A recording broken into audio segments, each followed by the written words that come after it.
ফেরেশতা যখন লাথি দিবে হারাম কর, তো লাথিটাও দিবে শুদ্ধ লাথি, একদম ডাইরেক্ট লাথি দিবে, ডাইরেক্ট লাথি দিবে, ডাইরেক্ট লাথি, শুদ্ধ লাথি, শুদ্ধ।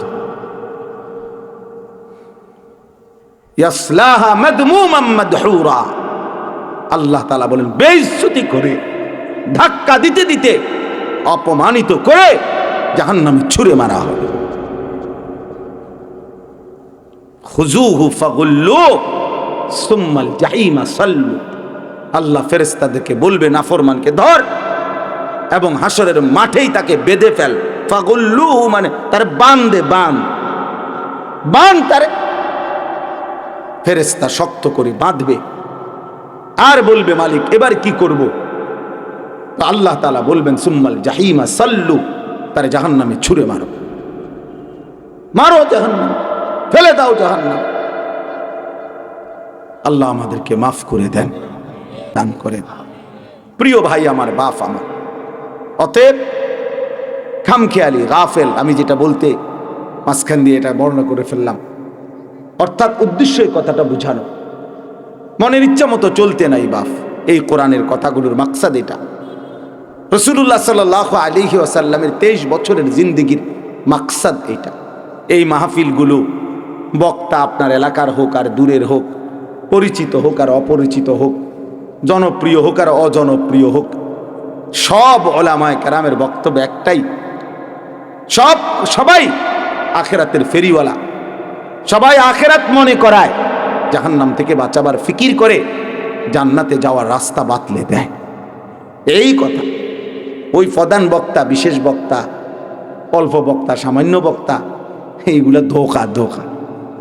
রাত 9টায় ওয়াজ করলে বেড়া প্রধান বক্তা, আসরের পরে ওয়াজ করলে উনি সামান্য বক্তা। এটা কোন কিতাবে আছে মিয়া? আন্দাজের কথা।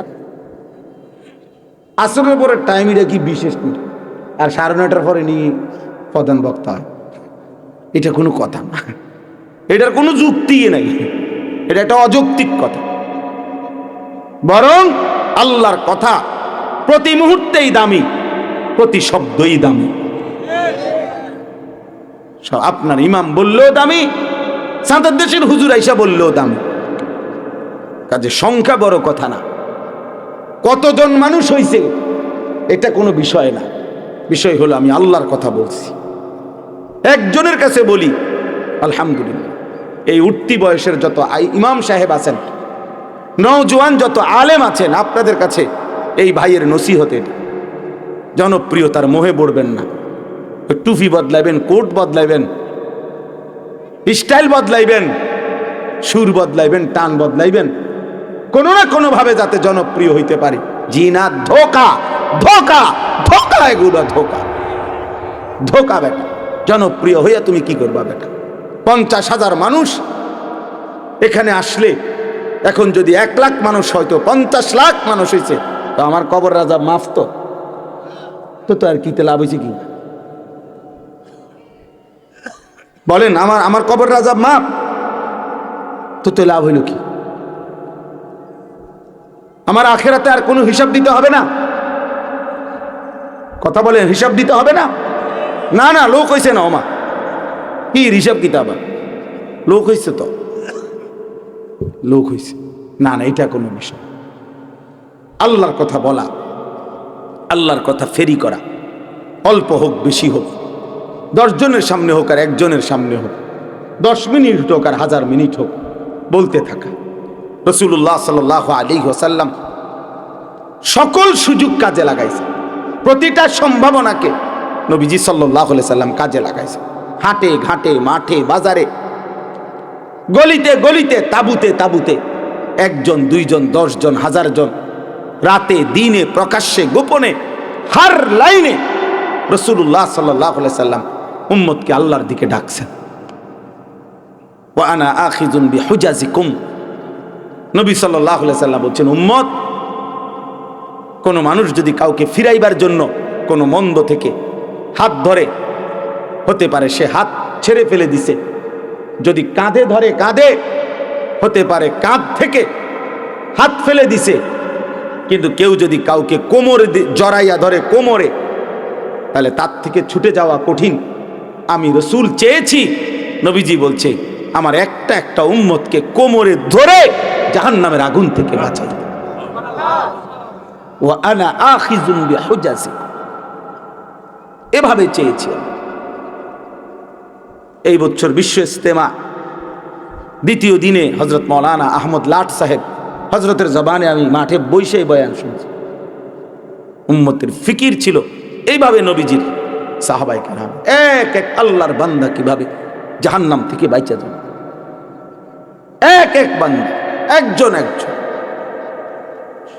একজন একজন। অতএব আমার এটা বলার একটা বড় উদ্দেশ্য হলো, ও যারা এই কাফেলা করছো ভাইয়া, এক্ষেত্রে ফিকির করতে হবে, এটা মনে রাখতে হবে। মানুষের সংশোধন, মানুষের জিন্দিগি পরিবর্তন, মানুষের আখলাকের পরিবর্তন, মানুষের জীবনের গতি পরিবর্তন, এটা সবচেয়ে বড় মানবতার সেবা। এটা অনেক কঠিন কাজ, এটা কষ্টসাধ্য কাজ, কিন্তু এর বিনিময় অনেক বেশি। এক মানুষকে আল্লাহর দিকে ফিরায় দেওয়া, তার জীবনের গতি ফিরায় দেওয়া। ফাওয়াল্লাহি লা আইয়াহদিয়াল্লাহু বিকা রাজুলান ওয়াহিদান খায়রুন লাকা মিন হুমুরিন নাম। নবী সাল্লাল্লাহু আলাইহি ওয়াসাল্লাম বলছেন, আল্লাহর কসম, তোমার দ্বারা একজন ব্যক্তি হেদায়েত পাওয়া, আল্লাহর পথ পাওয়া, একজন, কয়জন? রাজুলান ওয়াহিদান, নাকি একজন? নবীজি সাল্লাল্লাহু আলাইহি সাল্লাম বলেন, গোটা আরবের সমস্ত দামি উট তোমাকে হাদিয়া দেওয়ার চাইতেও কোটি গুণে বেশি উত্তম। যদি এক ভাই, এক মুসলমান, এক নাফরমান আল্লাহকে পেয়ে যায়। মাহমুদা وقل رب أدخلني مدخل صدق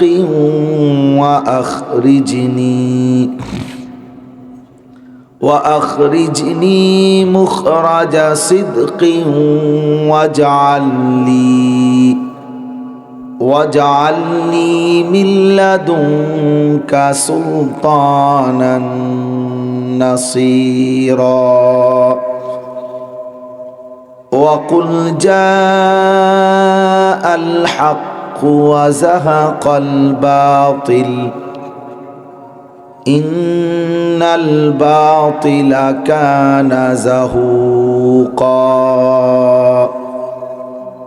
صدق الله مولانا العظيم وقال نبينا صلى الله عليه وسلم الجهاد ماض إلى يوم القيامة اللهم صل على محمد وعلى آل محمد كما صليت على إبراهيم وعلى آل إبراهيم إنك حميد مجيد اللهم بارك على محمد وعلى آل محمد كما باركت على إبراهيم وعلى آل إبراهيم إنك حميد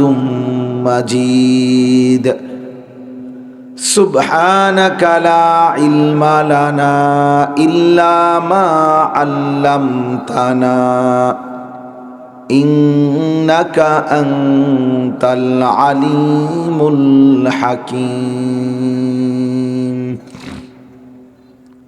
الحمد لله আল্লাহ পাক রব্বুল ইজ্জত জুল জালাল ওয়াল ইকরামের ফজল কারাম, রব্বুল আলামিনের অপরিসীম ইহসান, মেহেরবানি, দয়া, আল্লাহ তাআলা আমাদেরকে আজ 11 এপ্রিল 2025 রোজ শুক্রবার নোয়াখালী সদর কালীতারা বাজারের পূর্ব পাশে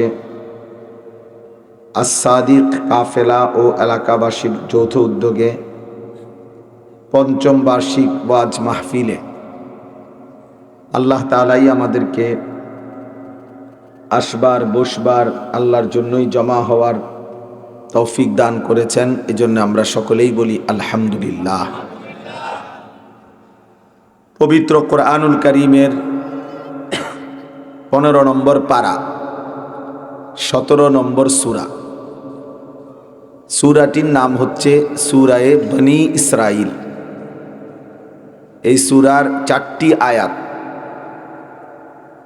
78, 79, 80, 81, এই মোট 4টি আয়াত আমি আপনাদের সামনে তেলাওয়াত করেছি।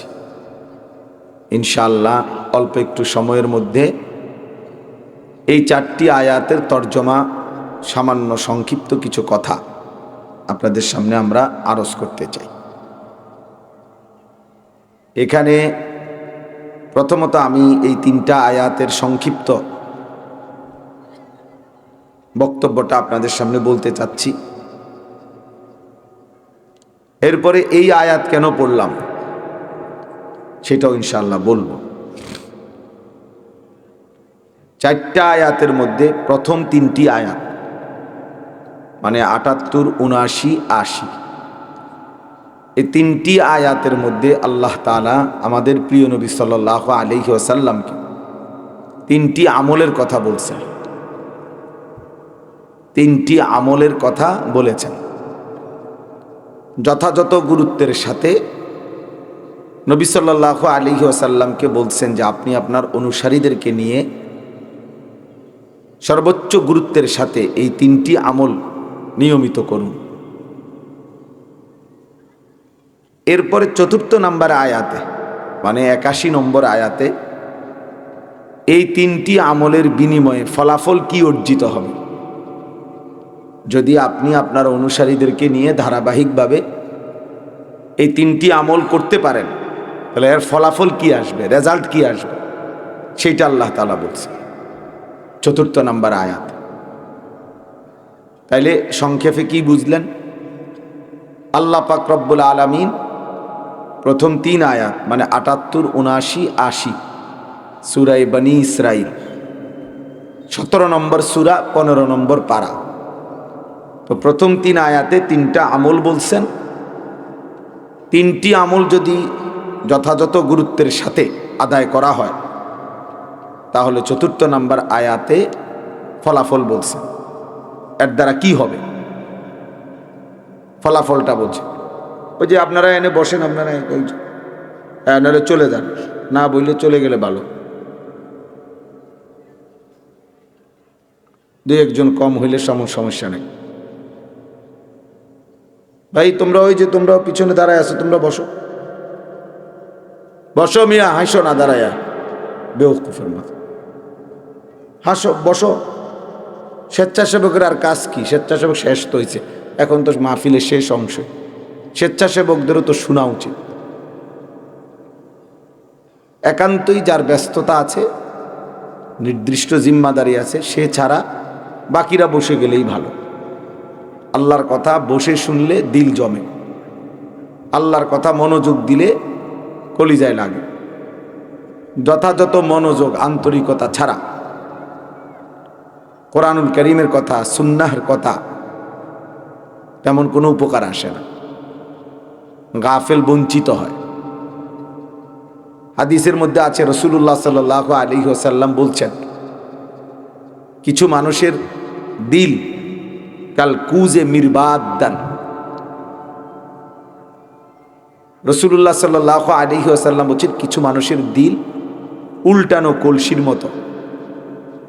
কলস যদি উল্টানো হয় বা গ্লাস, উল্টা গ্লাস এরকম উল্টায় রাখা হয়, বালতি বলেন, গ্লাস বলেন, জগ বলেন, এইভাবে যদি উল্টায় রাখে তাহলে এইটার উপরে যদি আটলান্টিক মহাসাগরের সবটা পানিও ঢালে তারপরও এটা পুড়বে না।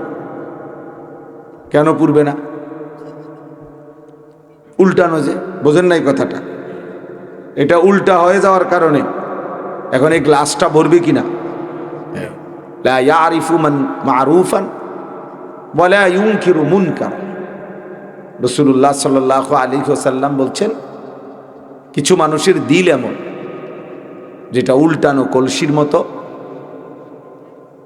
ফলে আর ওর মধ্যে সে আর কোনো নেক কাজকেই নেক কাজ মনে করে না, সে কোনো গুনাহকে আর গুনাহ মনে করে না, নেক কাজের কোনো প্রেরণাও জাগে না, মন্দ কাজের প্রতি কোনো ঘৃণাবোধও জাগে না।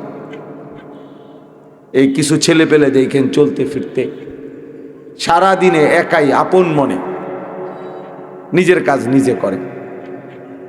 এটা কি সুন্দর দেখায় না অসুন্দর দেখায়, বা আশপাশের মানুষ দেখলে কি মনে করবে, অথবা এর দ্বারা কি আমার বাবা মার সম্মান বাড়বে না কমবে, এর দ্বারা আমার ধর্মের ইজ্জত বাড়বে না কমবে, ইত্যাদি কোনো পরোয়া, কোনো মানসিকতা ভাবনা তার মধ্যে নেই। তার নিজস্ব একাকী খেয়াল খুশি, আমার মনে যা চাই তা, কার কাছে কিরকম লাগে এটা আমার দরকার কি। আমার মন চাইছে মোবাইল দেখলাম, নারী দেখলাম, ছবি দেখলাম, নাচ গান দেখলাম, উলঙ্গ দৃশ্য দেখলাম, মন চাইছে তো দাঁড়াইয়া মতে, মন চাইলে বৈশা পেশাব করে, মন চাইলে হাঁটতে হাঁটতে মতে, কারণ তার তো সেই সে, মানে এখানে কোনো বাবা মার ইজ্জত, বংশের কোনো সম্মান, মানুষের দৃষ্টিতে কোনো ভদ্রতা ইত্যাদি কোনো কিছু তার দরকার নেই।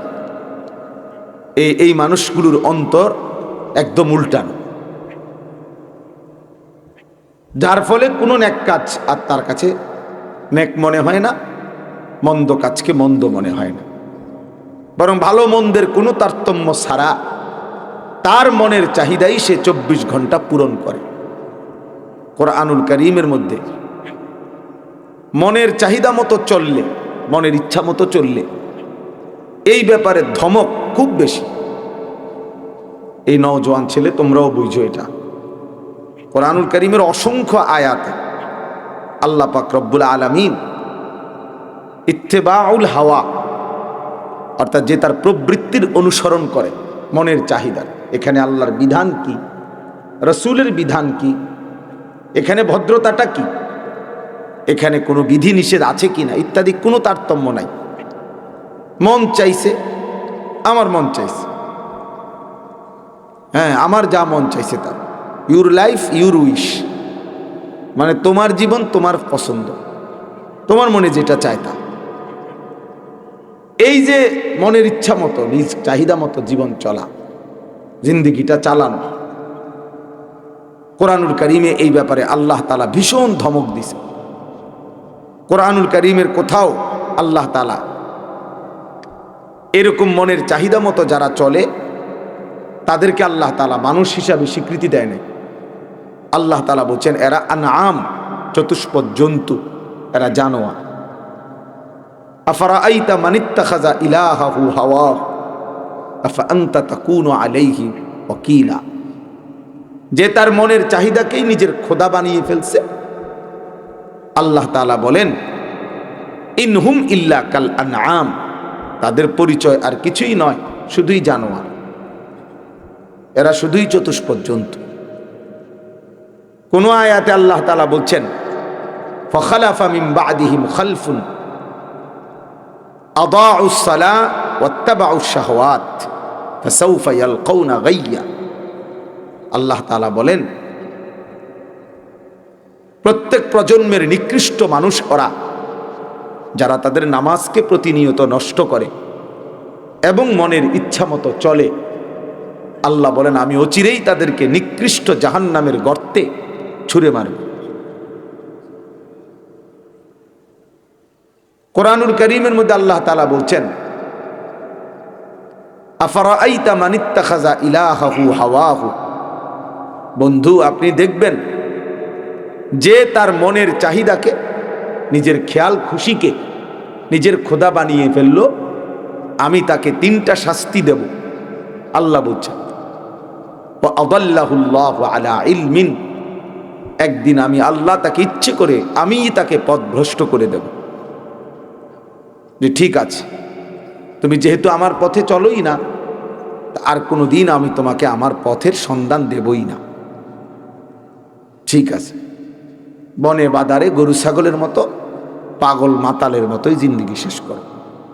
এই আল্লাহ পথ ভ্রষ্ট করে দিবেন যে তার মনের চাহিদা মতো চলে। 2 নাম্বার, ওয়া খাতামা আলা সামঈহি ওয়া কলবি, আল্লাহ বলেন আমি তার কানে এবং অন্তরে মোহর মেরে দেব। 3 নাম্বার, ওয়া জাআলা আলা বাসারিহি গিশাওয়া, চোখের সামনে পর্দা ফেলে দেব। তা আর কি রইল? পথ ভুলাইয়া দিল, কানেও মোহর মেরে দিল, কলিজার মধ্যে অন্তরেও মোহর মেরে দিল, চোখের সামনে পর্দা ফেলে দিল। এবার আর নাফরমানের কি রইল? সে আর শুনবেই কি, বুঝবেই কি, দেখবেই কি, ভাববেই কি? তার তো সব দিক থেকে আল্লাহ বন্ধ করে দিছে। এই জন্য মনের ইচ্ছা মতো চললে আমার মনে যা চায়। তুমি এমন চুল রাখছো কেন? আমার মন চাইছে। তোমার জামা পোশাক এটা এরকম কেন? আমার ভালো লাগছে। তুমি এখানে দাঁড়ায় আছো কেন? আমার মন চাইছে। তুমি যে রাস্তার পাশে মানুষ চলাফেরা করতেছে, এখানে পাশে দাঁড়াইয়া অথবা পাশে বইসাই রাস্তার পাশে তুমি পেশাব করতে আসো, ঘটনা কি? আপনার সমস্যা কি? অনেক বেয়াদব ছেলে আছে এমন, আপনার সমস্যা কি? আর বেউকুফ, আমার সমস্যা কি? সমস্যা তোরে না, তুই মতো সমস্যা বুঝি আমার, সমস্যা তোরে না, মতে হে সমস্যা জিগা আমার। পাগল মাতাল, তোরে না সমস্যা, তার শীর্ষে তো তোর মাথা না, আমার সমস্যা। এজন্য এই জিন্দিগির আর কোনো সৌন্দর্য থাকে না। নিজের মনে যা চায় তাই করে। আল্লাহ তাআলা এই ব্যাপারে কঠিন কঠিন কথা বলছেন। কোথাও বলছেন, বললাম মনের ইচ্ছা মতো চললে কাউকে, কোথাও বলছেন আল্লাহ জানোয়ার, কোথাও বলছেন জাহান্নামের নিকৃষ্ট গর্তে ছুঁড়ে মারব, কোথাও বলছেন আমি আল্লাহই তাকে পথভ্রষ্ট করে দেব, আমি আল্লাহই তার কানে অন্তরে মোহর মেরে দেব, চোখে পর্দা ফেলে দিব। ফামান ইয়াহদিহি মিন বাদিল্লাহ, আল্লাহ বলেন এরপরে তাকে, আমি আল্লাহকে ব্যতীত কে হেদায়েত দিবে?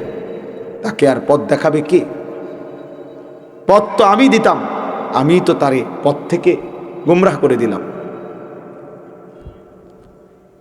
এরপরে সবচেয়ে ভয়ঙ্কর কথা হলো,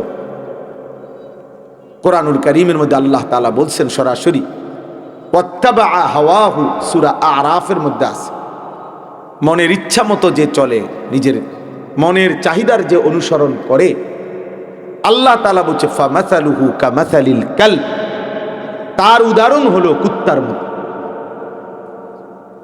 সরাসরি কোরআন শরীফের আয়াত, ফামাসালুহু কামাসালিল কালব, তার উদাহরণ কুত্তার মতো। কালবুন অর্থ কুত্তা, কুকুর।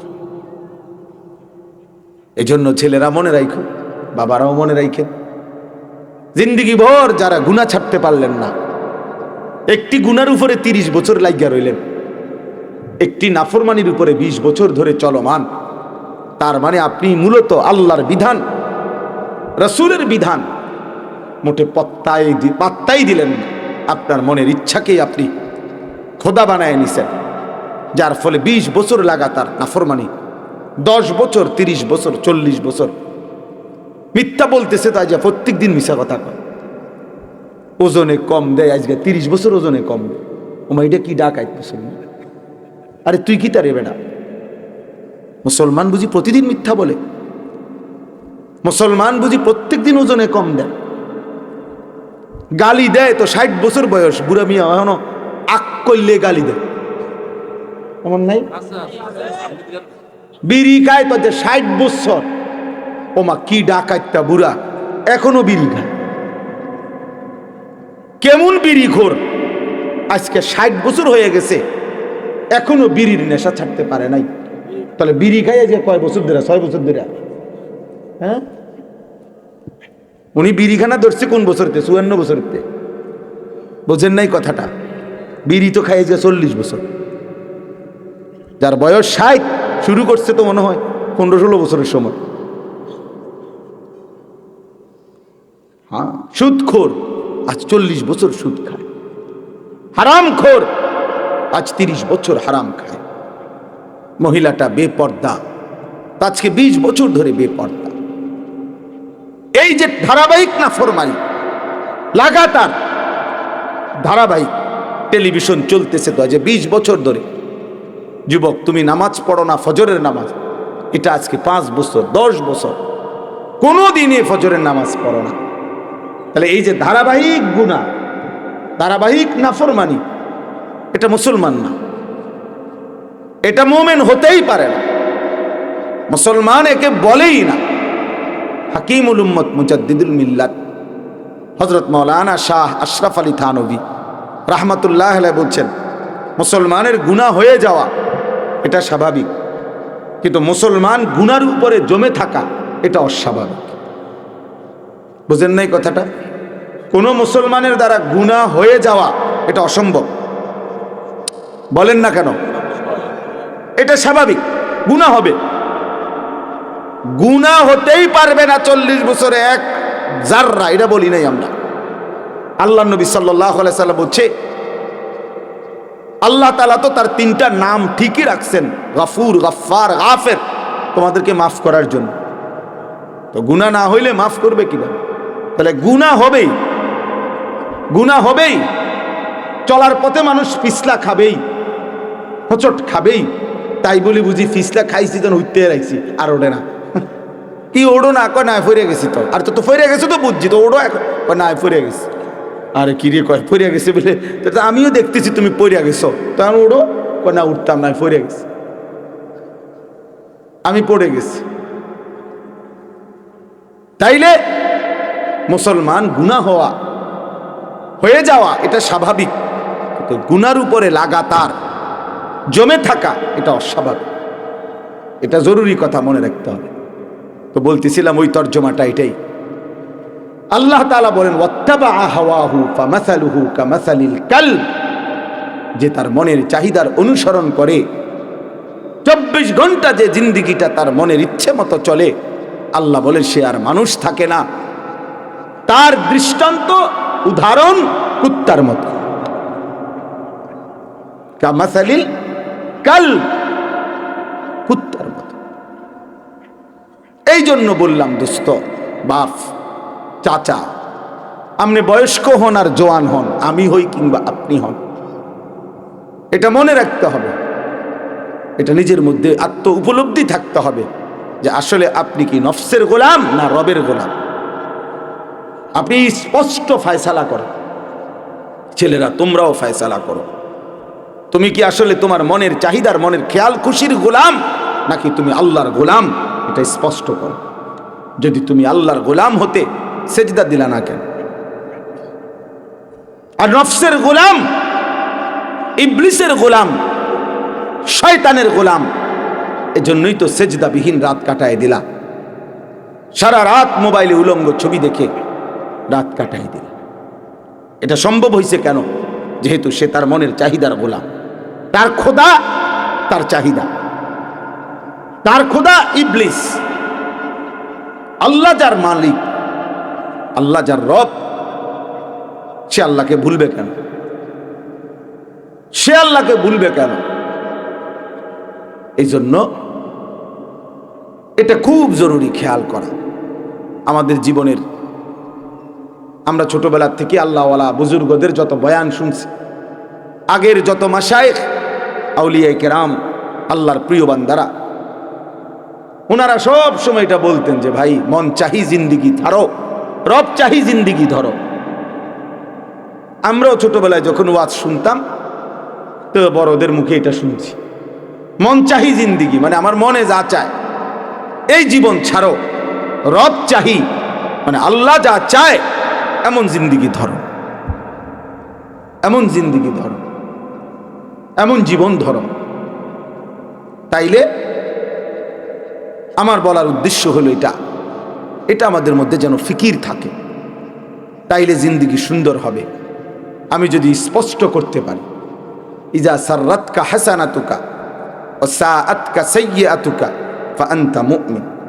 নবী সাল্লাল্লাহু আলাইহি ওয়াসাল্লাম বলেন, তোমার নেক কাজ যদি তোমাকে আনন্দিত করে, তোমার গুনাহ যদি তোমাকে কষ্ট দেয়, ব্যথিত করে, গুনাহ করলে, নাফরমানি করলে যদি দিলের মধ্যে চোট লাগে, আহা কি করলাম, কেন মিথ্যা বললাম, কেন চুরি করলাম, কেন লোকটাকে গালি দিলাম, কেন ফজরের নামাজের জামাত ছুটে গেল, আহা লোকটাকে ওজনে কেন কম দিলাম, কেন ওই নারীর দিকে তাকিয়ে থাকলাম, এই গুনাহটা কেন করলাম। এই যে একটা আফসুস, বিবেকের দংশন, হৃদয়ের একটা জ্বালা, অন্তরের একটা অস্থিরতা, এতটুকু যদি কারো মধ্যে থাকে, আর নেক কাজ করলে যদি খুশি লাগে, ভালো লাগে, যাবে আল্লাহর হুকুম মানতে পারছি, সেজদাটা করতে পারছি, আল্লাহর গোলামি করতে পারছি, আলহামদুলিল্লাহ এশার নামাজ জামাতে পড়তে পারছি, আল্লাহর বিধান মানতে পারছি, তো এই কথা বললে যদি দিল খুশ লাগে, আল্লাহ রাসূল সাল্লাল্লাহু আলাইহি ওয়াসাল্লাম বলছেন